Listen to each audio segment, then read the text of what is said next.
Hi again, everyone. Welcome back to week 4 of our video series looking at the equipment used by the Royal Observer Corps during the Cold War.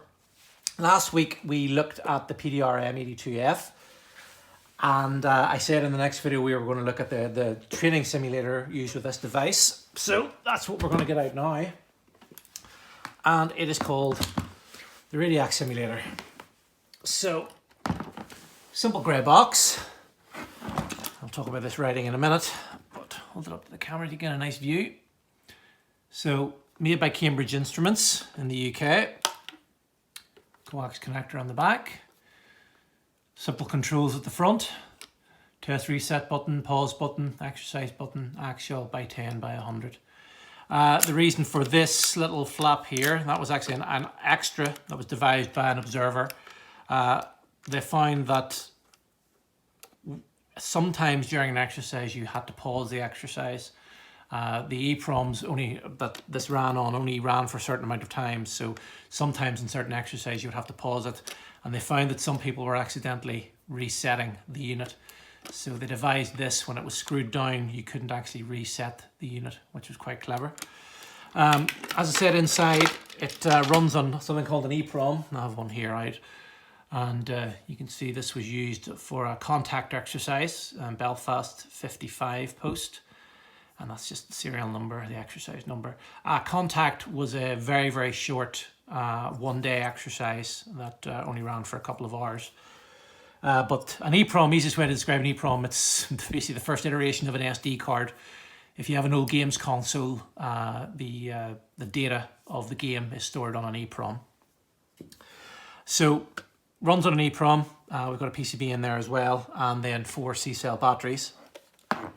Now you'll see as well, it says Bell 45 on the bottom, and it says 45 post on the top. This is the actual Radiac trainer that was used in my post during the Cold War, my Royal Observer Corps monitoring post. I was very, very lucky to get into the government headquarters in Northern Ireland, in the big sort of regional government headquarter bunker in Ballymena, when it went up for sale, and I was able to find my original trainer in a big mass box just full of old ROC equipment. I was able to get this, and I was able to get a lot of other ones as well, which I was able to give on to other poster stores. But the way this works is, there's the PDR M82F, just a normal one. You would use the one that came in this kit, and the coax cable would screw onto the bottom. If I get it on right, there we go. So we screw the coax on. Need to put a battery in here.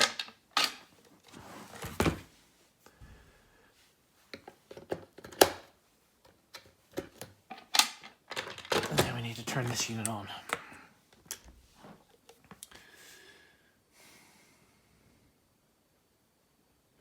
So it'll run through its test cycle, and it's also looking for a signal coming from the trainer.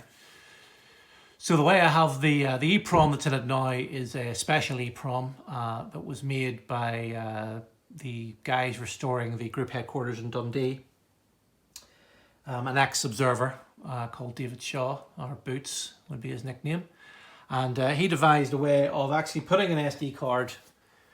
There's another one I have, and you can see the little SD card on the side, and a little way of connecting it to your computer.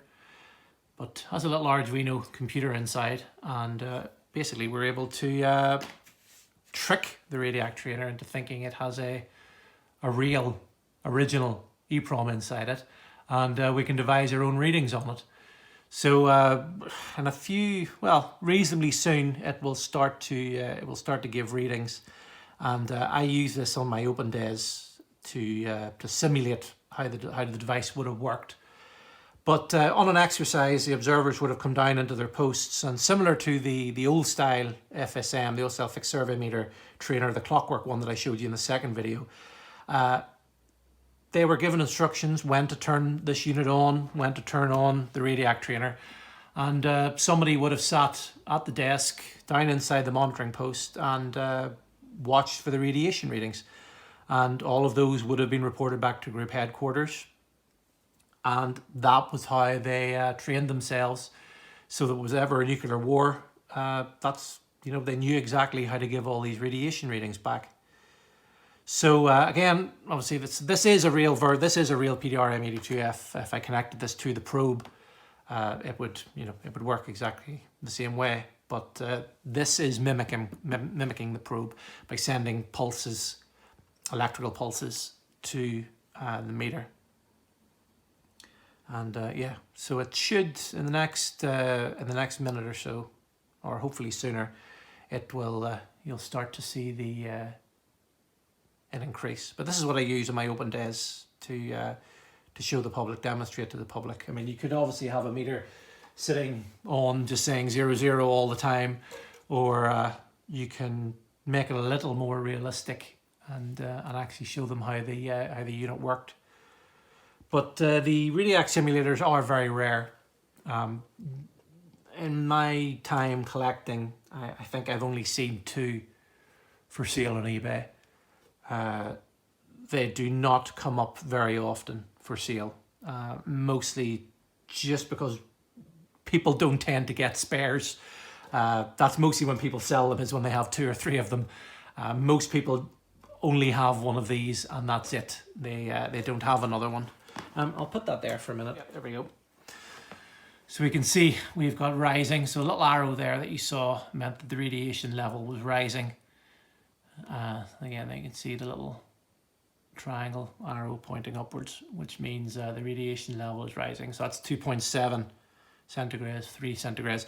When the arrow points down, that means the radiation level is dropping. So this now goes through a full cycle. I think I have it running up to about 150 centigrades over a 15-minute period, and then it drops back down again to 0. And I just have it recycling that, and that will run for 5 or 6 hours just through the same program. But yeah, I doubt you'll have seen too many videos of a PDRM-82F actually showing readings, unless the person has modified the Geiger-Miller probe inside it. But yeah, so that will happily run away now on its exercise. But this was video 4, and hopefully you all enjoyed it. It's a fantastic little unit, and it sort of brings the whole thing to life, makes it a bit more interesting for everybody. But as I said in my last video, our next video is going to be on all the handheld units. So there'll be another look at this and all the old style sort of handheld portable units that the ROC and sort of civil defence would have used, going back from the 1950s right the way through until the 1990s. So again, thanks for coming back, and see you again next week. Bye.